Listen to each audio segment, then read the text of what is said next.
Hello, Matt. Hello, Mikey. How's it going, man? Good. How about you? I'm doing great. Awesome. Doing great. It's the 15th of December. What do you got all over your desk? There's leaves. Got leaves all over your desk. Le- Behind me? No, it's your background. Oh, It's got plates and what is that? this. No, it's on. It's like the background for your screen background. Got Oh. plates and Yeah, cornhole bags. yeah. What is that? Nick put that up. That background. I see what you're saying. It looks like a dinner in the middle of the woods Yeah, with cornhole. with corn. You're sitting on cornhole bags. um, all right. Yeah. So what do we got? 9 days, 9 shopping days left till Christmas. Yeah, nobody seems to have lumber on their list, do they? Nah, lumber is definitely it's low on the Amazon most popular item list. Yeah, that's right. Plenty of deals coming up. Um, yeah, man. My wife and I were talking last night about hey, what have we bought in so far? And shopping online and stuff shows up, and then you put it in the closet and kind of forget about it. Yeah, I just started about 2 days ago, and the Amazon guy's here about every 15 minutes now. It is nice. There's no Just get doubt. a conveyor belt just right to our front door. My buddy, I was just over. He built a brand new house here in Chicago, and the mailbox for them is huge now, and so the Amazon guys can get in and put their packages. But a different world we live in.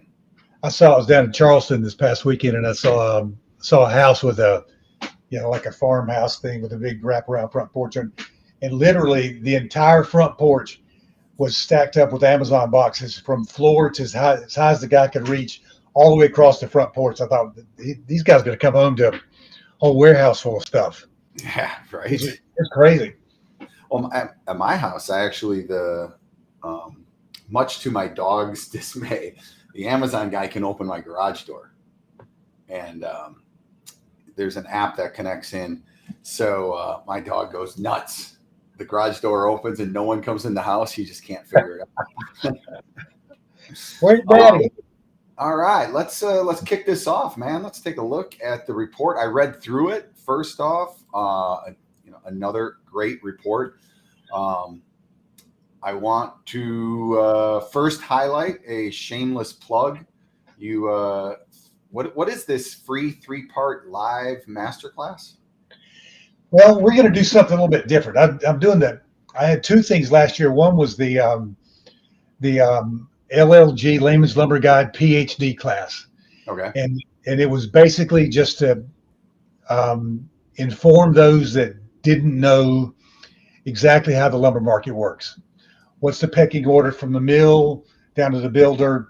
How does all that work together, interwork together, and how does Layman's Lumber Guide fit in the middle of that of trying to help you with inventory strategies along the way? And that was about a 6-week course, and we expanded that into the inner circle to make it a 1-year program where we meet once a week for an hour, and it's a small group of about probably half a dozen people, and it's mixed, between retail yards, treaters, contractor yards, component manufacturers, builders, producers. It's got a little bit of everybody, and to have that small number of people, okay. I think in this group there's no producers in it, but there was in the PhD class. So what we're going to do now is go back and take that PhD class and turn that into a 3-session rather than a 6-week session. Turn that into a 3-session condensed version of what of how to forecast the lumber market, basically. And then we're going to do it's just going to be kind of that's basically a sales pitch for the inner circle. Like, do you want more? This is the kind of thing we're going to be doing. This is the stuff that we're going to talk about. It's just the mechanics of how we go about analyzing the market every week, and what's the process and how you can make that your own and be independent with it. Perfect. As I was kind of getting my mindset for the show today, the term that came to mind was the only thing constant in markets like this is change. And I think the approach that that you teach and that a trader looks at is you hang your hat on certain things that you look for in the market and the way you look at them. But what you're looking for is change. You're looking for something different. Yeah. And being flexible. Like the lumber market is much like, and I don't mean to offend anyone, but it's much like a woman. They have the right to change their mind. Yeah, I was afraid you're going to say that. And there's nothing wrong with it. In fact, the nice thing about women changing their mind is they're flexible. Stubborn men will continue doing the same thing over and over and over, right? Expecting a different result. So anyway, that's the interesting thing about our lumber market right here is like it's not doing what everybody in the country thought it was going to do, and that's go up this time of year. But it's also the buyers are doing something that they don't normally do, which is not buy lumber.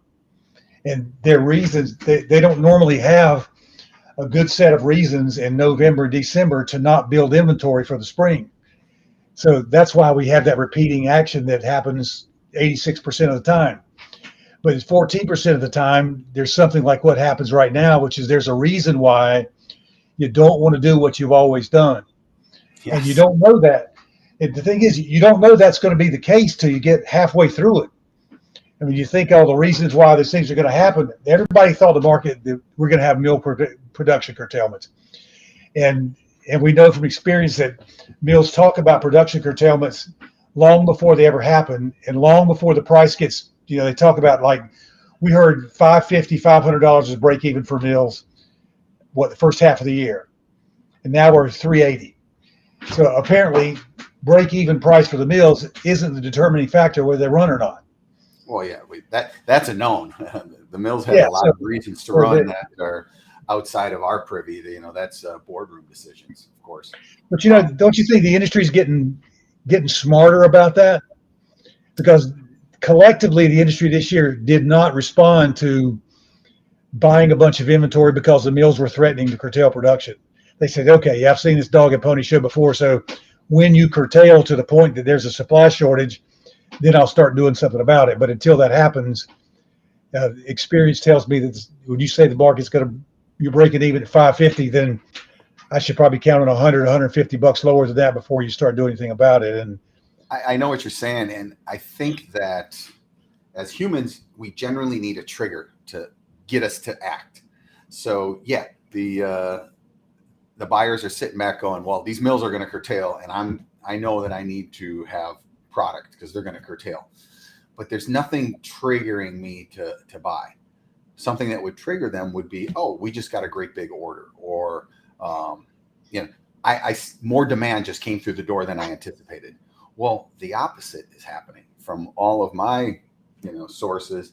As opposed to more demand coming through the door, there's less demand coming through the door, and it's leaving. So I'm sitting here with my finger on the trigger ready to pull. Nothing triggers me nothing gets me to do it, and all of a sudden I wait, and it was the right move. Well, there's something else that's going on in the market that everybody's waiting on. Two things. They're waiting on Lowe's, Home Depot, and Menards to say, "Here's what I'm going to use in Q1. Here's what my contracts are for OSB. Here's what my contracts are for treated, and here's what my contracts are for framing lumber for studs and the plate stock that I need." And then the lumber dealers can go out and buy, and the treaters can go out and buy, and the component trans can go out and buy for what they expect the business to be like. But not only are the big boxes not telling that, they're not declaring what they're going to need, and they're not making overtures about covering those needs. Neither are the builders. Production builders. One guy told me yesterday. He said the lumber industry has no clue how bad housing is going to be in Q1. Yeah, let's go through those quotes from your lumber scouts, because those are great, and I think that's one of them right there. Yeah, it was one of them. Yeah. All right. Yeah, so this is interesting because I thought, like, rather than trying to take what everybody's telling me, I'm just going to take what they're telling me and print it, rather than and you guys come to your own conclusion about what do you think it means, because I have what I think. But so cautiously optimistic that a soft landing in the economy will keep decent volumes of lumber flowing. New housing is showing signs of downshifting broadly. That's a new term I haven't heard. Downshifting. I like that. Yeah, but the thing Um, is, it's not a new concept. I mean, how long has that been going on? yeah, for sure. So box retailers are steady and have confidence their sales will weather 2023 fairly well. All right. Yeah. Um, So before you get off of that one, so that's such a broad and general statement. Like they think sales will be good for they'll weather fairly well for through 2023. That's 12 months, and we're not even there yet. So what does that do for me for preparing for January for you, the big box? What does it do for LP or Huber that needs contracts for OSB, and they go, well, what does that mean? Does that mean you're going to start the year like you're doing right now with no contracts or fewer contracts, and am I going to get more later on? Or that's just that to me, that's an example of trying to describe something that's in a vacuum. There's just nothing there to describe. yeah. It's, you're, that's a real prediction more than anything. All right. In Southern Yellow Pine, we're seeing a fair amount of prompt inventory available on offer sheets. Mill's verb of choice seems to be grind to describe how trading's going. Not hearing any production cutbacks. Okay. Yeah. We speak in the South, mills with wood on the ground and empty cars to fill are resisting the counters. Well, if you think about it too, that you've come from $600 and $50 and $100 counters to $400 and $20 and $30 counters.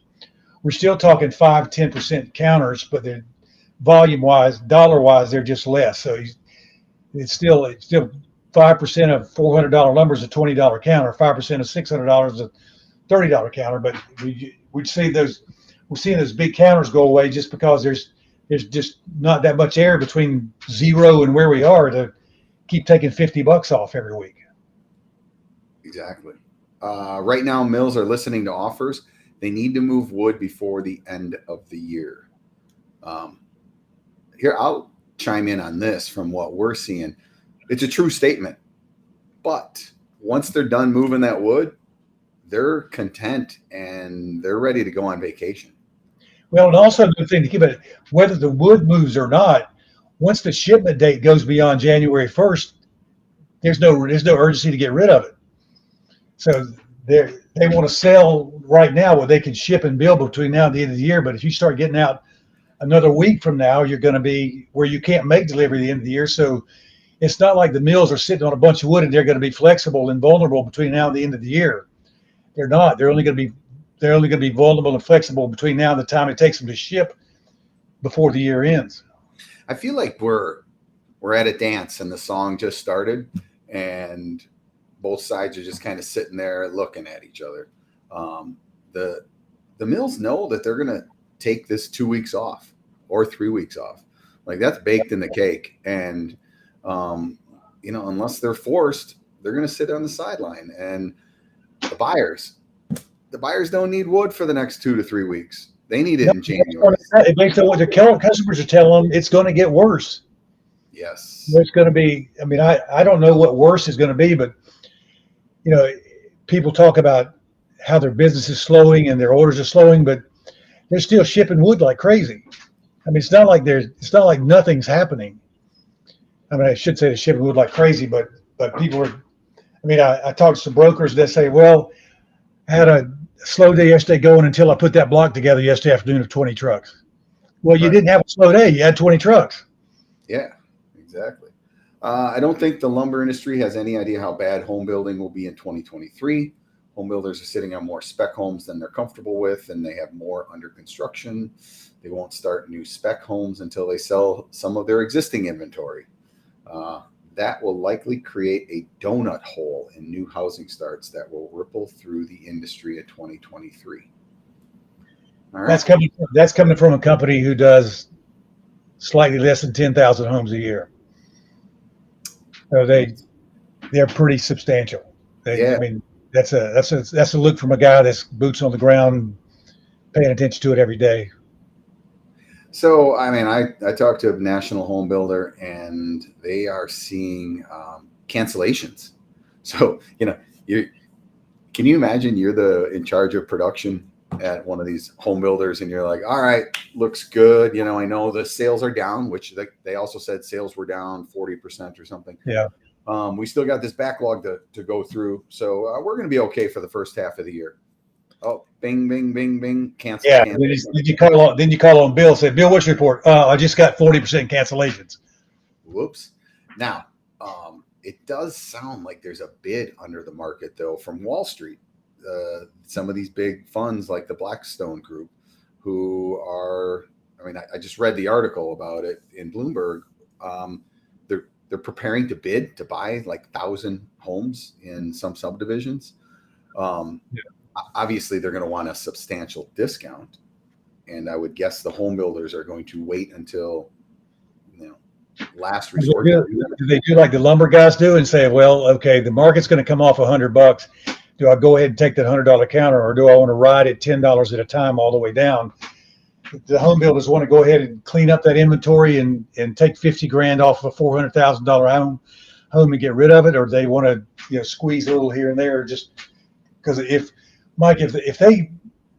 Horton or Lennar or whoever that take the top 10 builders in the country that are sitting on admittedly rising inventories, if they figure out some way to get rid of all those things and they can just wipe that slate clean, it's a whole nother ball game. All of a sudden, if they don't have unsold homes that they've got to worry about, then we're right back to supply shortage again.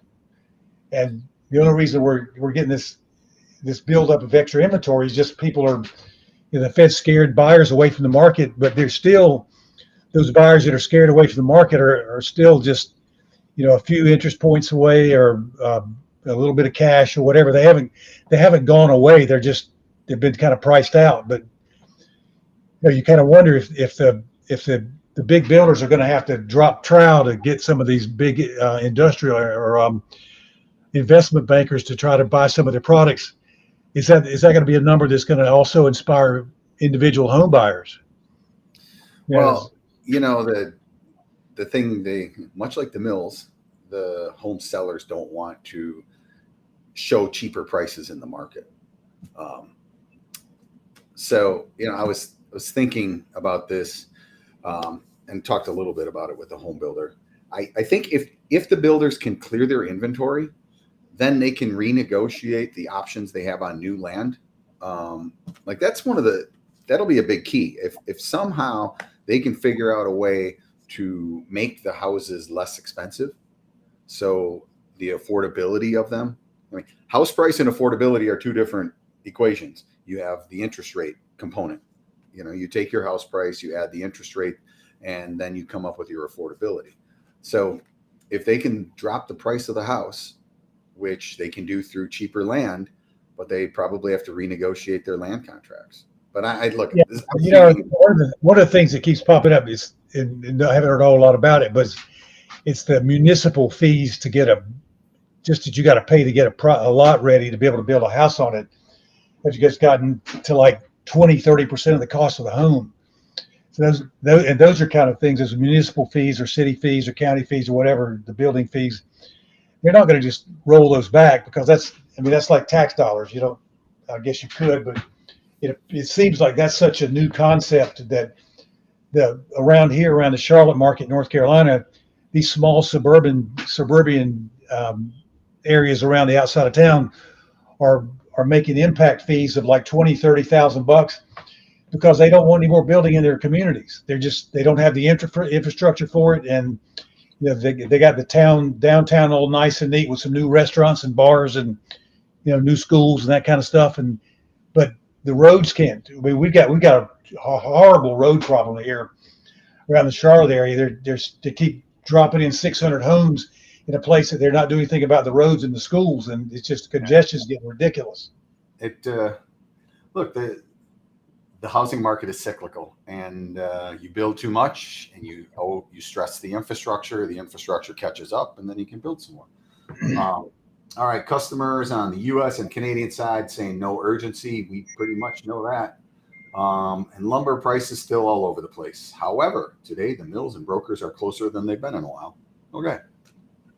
I think that's a function of just, it feels that way because the counters are smaller. because you get down to $300 lumber, $350 lumber, $35 counters, that's a big deal. And they're finding, $10 and $20 counters are what they're able to get done. I'm going to add one in here, and I think this one was really interesting. It comes from a multifamily builder, and they told me that they have single-family construction crews coming to them saying, "Hey, you got some work for us?"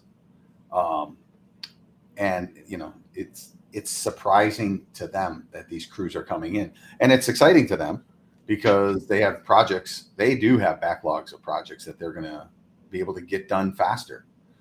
These guys are stick framers. They're going to be able to get these done faster because they have experienced crews now to work with. Yeah.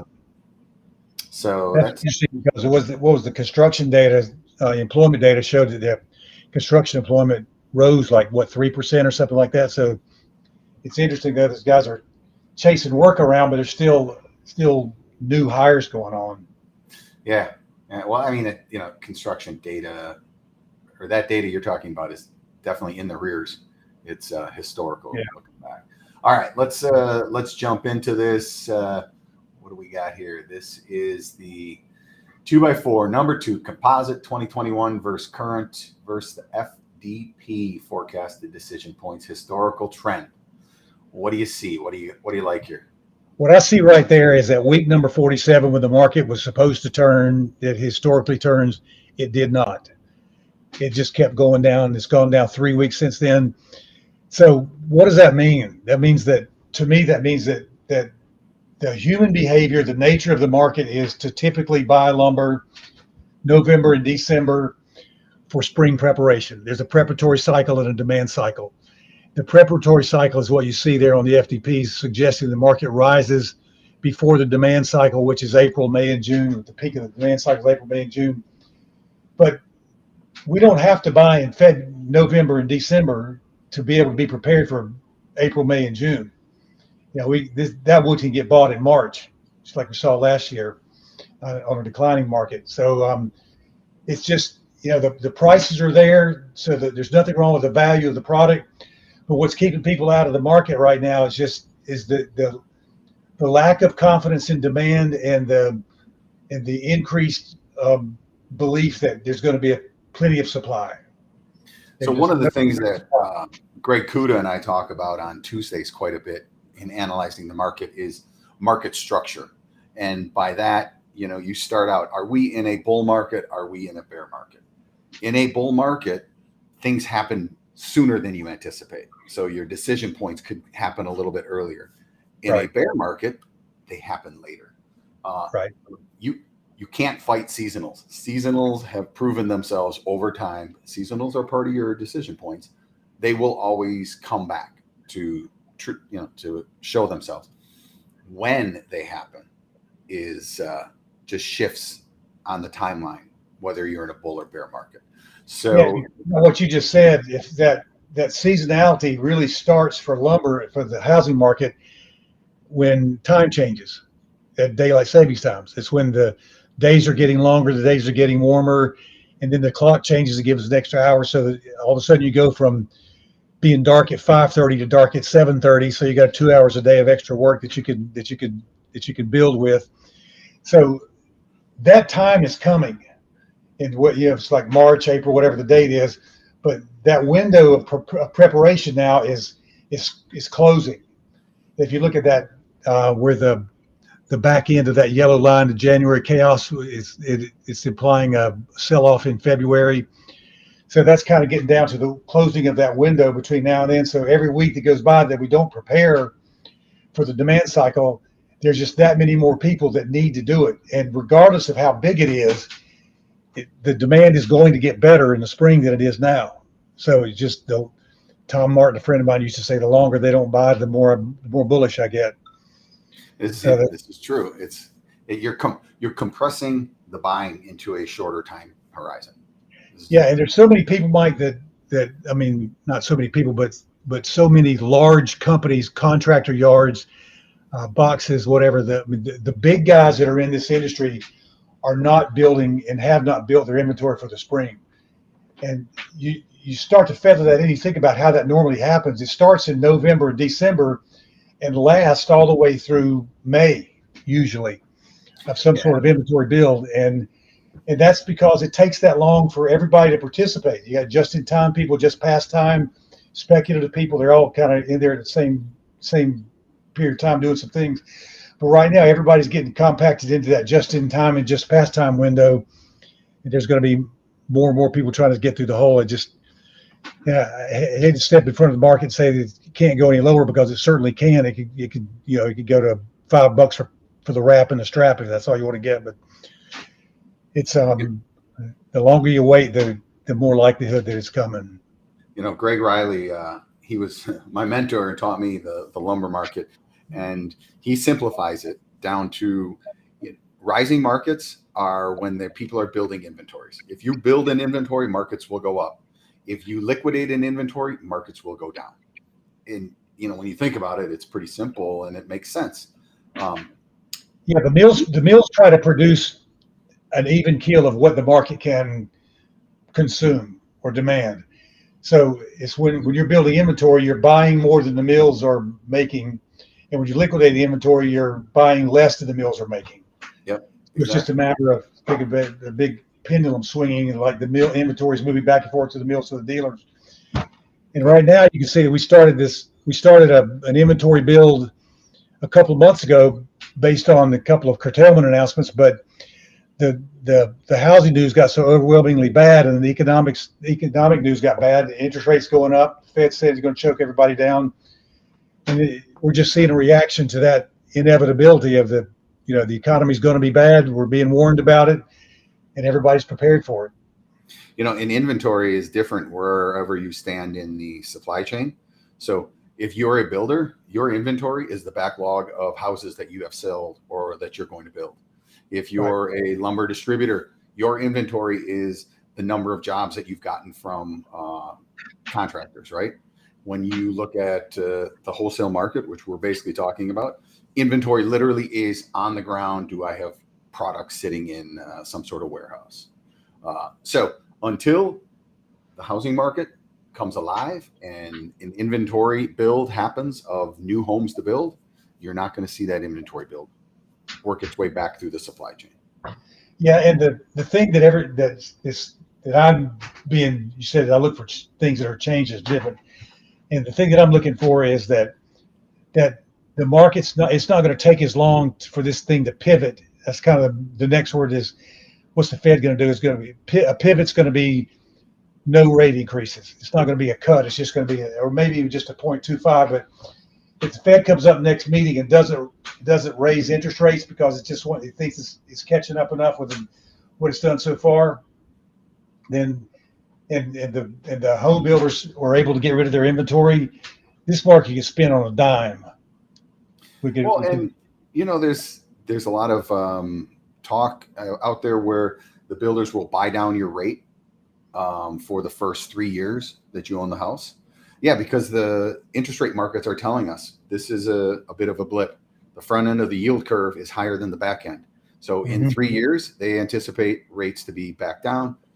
You buy the home today with a bought down rate, you refinance in 3 to 4 years. Yeah, the likelihood of that happening is high. So it's a gamble that the new home buyers are probably going to take, or home buyers in general. But let's bounce through here. Snapshot. Buyers are picky over tallies, less aggressive. Producers' willingness to accept counters. We kind of talked about that. Look, you can only go to zero, right? So the bottom's closer every day we go down. So far we haven't been below 350 in the last 10 years, so we could probably use that as a getting off place. Momentum and trend. Momentum to the downside is decreasing. I would agree with that. Dollar per 1,000% change is steady, making sense. Weather. Look, this is the time of year weather gets to be weird. We know that. And what about yesterday, man? 50 tornadoes in the south central area. I talked to guys one guy said he was driving home trying to get out of just to see, because they had so many tornado warnings. He said he could see funnel clouds like 30,000 feet in the sky where the funnels were dropping out of the clouds, but they weren't going to the ground. But he saw 4 of them at one time, just riding down the road. These funnel clouds just dropping way up in the sky. It's Wow. scary. All right, the 6x10 historicals, up weeks are dripping lower. However, 6 weeks down the road, the outlook's still bullish. This is where you take in the data points, right? And we've got that 6 weeks from now. We're going to be the middle of January, or middle or end of January. So that's typically a time when everybody, the middle of January is when everybody's they've done what they're going to do for their spring buying, and they kind of assess and see where they are and what business is like, what sales are like. But we haven't had that initial winter buildup yet, so that's still to come in the next 6 weeks, 4 Gotcha. weeks. Sales production, generally the mills have prompt offerings, although, I was looking for a couple of items this week that they just didn't have, and we're getting closer to the 2-week shutdown. The mills will be shut down. What are you hearing? What are you hearing for specifically about the number of days that mills are taking? Have you heard anything? I keep hearing 2 weeks. 2 solid weeks? 2 solid weeks seems to be the norm from Christmas to the end of the week, end of the first week in January. Where are you hearing that from? What part of the country? Eastern Canada? Northwest U.S. Is that Northwest U.S.? That's good. Yeah. Well, and Europe's a known factor. They're down for 3 weeks. So Europe started. That's probably why nobody's really panicking trying to dump that Euro wood at some port, because it's not going to be so Euro mills start next on Monday, or this weekend. Basically, tomorrow will be their last production day, from what I understand, and then they go 3 weeks. Housing data. I think this is really interesting. Rental occupancy and rents are declining. Now, declining off a level that is really nosebleed astronomical, but it's kind of an interesting one. It's a turn, yeah. And we talked about this. Cancellations are rising, sales are declining. There's nothing new in the data here. No, it just confirms what you already knew. All right, where's the wood? It really gives the buyers more ammo to not buy when they see that data, the housing data. Correct. It's nothing encouraging. Those are data points that are known. Everybody knows that stuff. Where's the wood? 80% of the buyers tend to hold inventory steady or increase by late January. That seems to be about right. This is what we talked about, the seasonality factors, correct? Yeah. And you can look at the inventory shift. The inventories, typically this time of year, the inventories, those lines would be moving to the right towards an overbought condition, or at least back to usually adequate around zero. But you can see where on the scale of where we are, the market is underbought from the buy side. It's undersold from the mill side. So the inventory is basically in the hands of the producer. They're still acting as a distributor because everybody's trying to. I keep hearing it every week. People buying mixed loads of Euro off the dock and mixed loads of 2x4, 2x6 studs and randoms and 8s and whatever all for mills. But it's almost like the whole pipeline has turned into a distribution center. And I do not want to be accused of being a hype person, but in a situation where all the wood's in the producer's hands, any sort of disruption in transportation can cause very short-term blips. Here's the thing about for you guys, if you haven't really experienced a Christmas, if you're relatively new or whatever, or don't forget that next week when a trucker goes to pick up your load of lumber and he's 400 miles from your yard, he's likely going to take that thing home for Christmas. He's not going to take it to your yard. Wrap it in a bow, put it in his front yard. It's going to be sitting in his front yard over the weekend. So expect delays for the next couple of weeks. Volatility, I think we touched on this. Volatility's coming off. The range of movement smaller. Yeah. The dollar volume volatility's decreasing dollar-wise, but percentage-wise, if you look to the right, you see that we're actually increasing the volatility with a 6, 5, and 7 point ratio that inventories are. I mean, the volatility is 6 and 7 times the going price, and it was when we were up to $1,700. That thing was down to 2 or 3 or.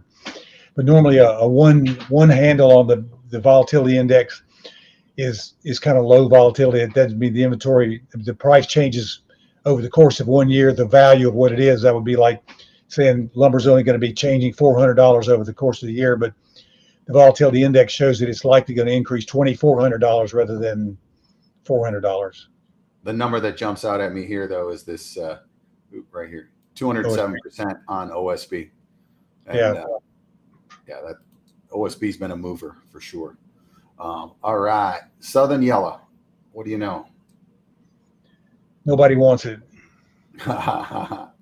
Absence of commitment from the builders and box stores has component manufacturers and wood preservers unable to make spring preparations. You know what? I think this goes back to, if you don't have the end user of whatever product that is committing, that commitment doesn't flow back up the supply chain, and nobody does it.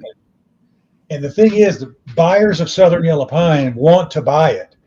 Prices are good, the availability is good, but they just, it's like I was at a talk with a group of guys and buyers, ladies and gentlemen, several weeks ago, and one guy said, oh, actually, it was SPCA's where it was, said, why don't you guys go ahead and buy something? And the guy says, well, why don't you give me an order?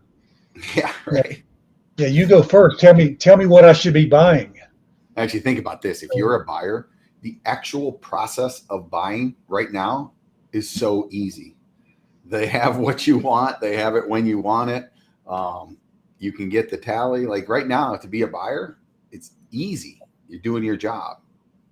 So I can imagine why buyers want to buy. Yeah, as long as you get permission to do it. Canadian and Euro SBF. What do you think here?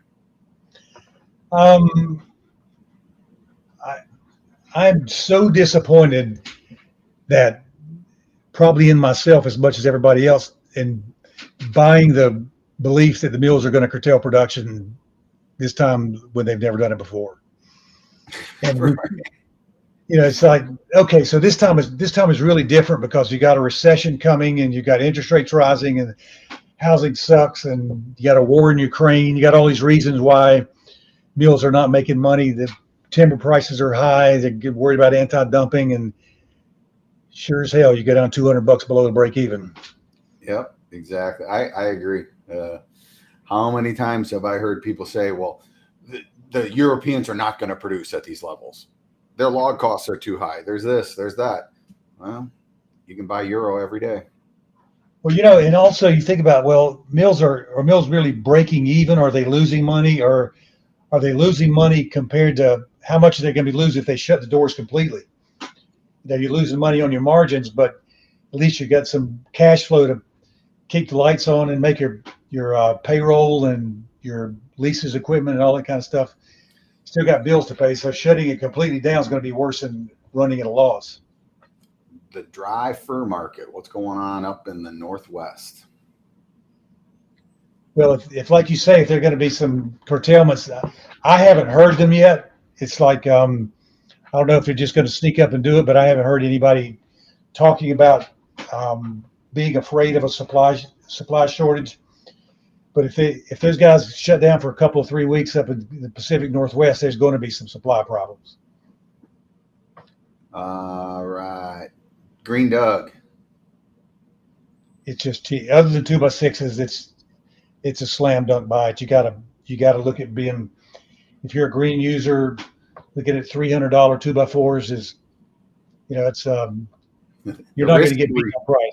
The risk to reward is pretty low at that point. Yeah, you're not going to get beat in January because your prices are high. You may just not like how much you have, but OSB.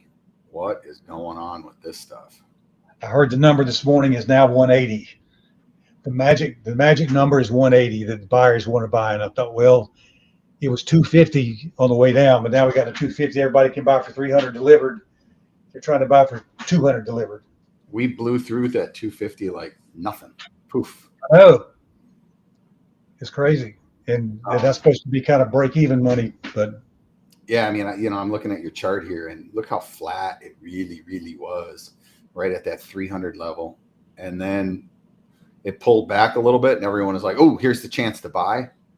they buy in, and it just poof blows down. No, and the mills don't have those contracts to fall back on. I mean, they don't have 80% of their products sold every day when they come to work. They got more like 20% of it sold. They gotta get busy. This was the one area of your report that I really wanted to highlight, the framing package. So you introduced this in January 2020 at $8.51 a square foot. This peaked at $35.22 a square foot in week 11 of 2021. That's pretty amazing. Where are we at today? Where do I find that number on here? Bottom right hand corner, $9. $9. So lumber is obviously off, but there's still other building materials that they're trying to push price increases through to these builders on, which I find amazing. I've heard insulation and drywall. How's that possible? Roofing, concrete. It almost seems like everything but lumber is still keeping home prices in the unaffordable range. A cousin of mine is a concrete contractor, and I saw him about a month and a half ago, and he was laughing at the price of concrete. He basically said these concrete guys have no clue. Like the business is not going to be out there. If they don't start getting themselves a little more realistic, all that's going to happen is people are going to push off projects, especially when, he's able to tell guys, look, if you don't want to do it now, just wait a little while. So yeah, the overall theme is there isn't a backlog, and the backlog that there is present is disappearing through working through it and the cancellations. Look at that. I like to look at that graph there that shows just the big swell of those numbers represent what the cost for builders and the cost of replacement are for lumber yards, and just look at where we are. It almost looks like a Tesla stock or something that's just got tanked. But exactly. All right, rail car. We definitely have the opportunity to have disruptions this time of year. We know that disruptions in shipments, in my opinion, matter in tight markets. It's a pretty loose market out there.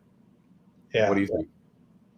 Yeah, I think you gotta have that inventory build going on where there's some a little bit of franticness on the part of the buyer to get the wood in. But even when you're buying for the preparatory cycle, which we're in right now, there's really no urgency to get wood. The last couple of years, 21 and 20, have been different because the market was a little better in the winter from the builders trying to get stuff started so they could get it completed by the end of the year. So we had pretty good first quarters, but that doesn't look to be the case this year. All right, then trucks. Every time I look at booking a truck, it's cheaper than I anticipated. What do you think here?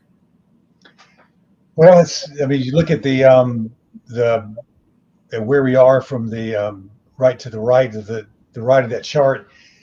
The chart starts to move up a little bit near the end of the year, and that's just going to be availability from, like I said, people taking your loads home over the weekend and not delivering them and not wanting to work, and there's going to be shipment times are going to be, or shipment stations at mills are going to probably be down for just like the sawmill be. So I don't know if they're going to ship or if they're going to be off or not, but if the mill's going to be closed, and there's just going to not be as much available to pick up. So I would think that year end is going to be a little tighter.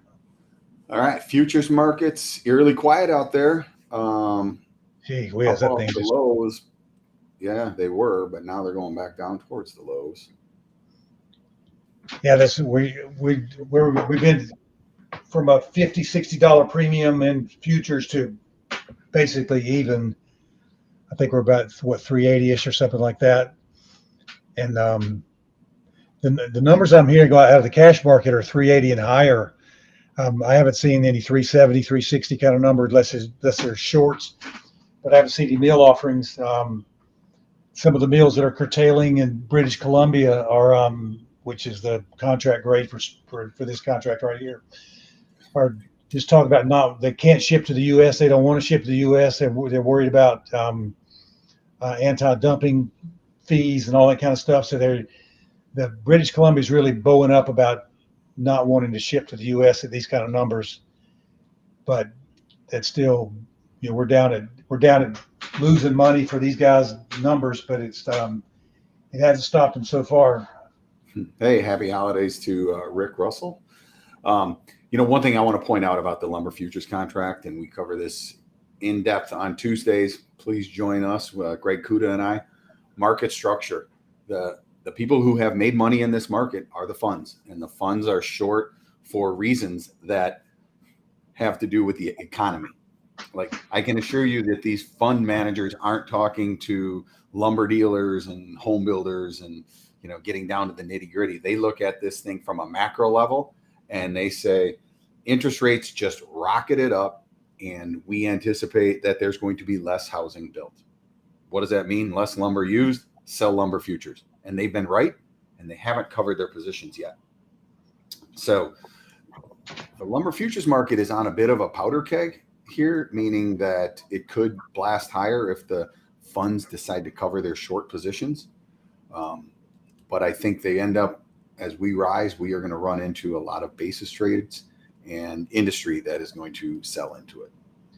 Yeah, these guys, the funds started rolling probably within the last week, and all this week we've heard about the short funds are going to roll. So they're going to be buying January and selling March. So the favored trade was long January, short March, looking for Jan to go to a premium to March, and it has gone from like a -5 to a +5, but it's done it with the market coming off $50, which is interesting. Yeah, exactly. What do we got? 187 rolls or spreads trade already today. This roll is definitely on. I think everybody knows it. The interesting thing is it's not rallying the market. The spread trade is working, being bull spread, but the bull spread's working in a bear market. It's kind of weird. Yeah, it is. It makes you wonder if it was a bull market, if the bull spread would really be taken off. All right, I think the overarching theme here is everybody wants to see something happen, yet no one's doing anything. Literally making no movement, no purchases, no sales. I'm being a little dramatic about saying nothing's happening. Obviously, some things are happening, but it looks like this is a little sideways move here for a bit. Yeah, if you look back previously, it's to go all the way back to middle of November. That's really look how narrow the range is. It's if that 384, whatever that 380 number across the bottom there can hold, that'll be pretty significant without making a new lower low. Look, this doesn't mean we have to go anywhere. We could sit in a $60, $50, $60, $70 range. Yeah, think about that. That's what we're doing. We are sitting in the range. Yeah.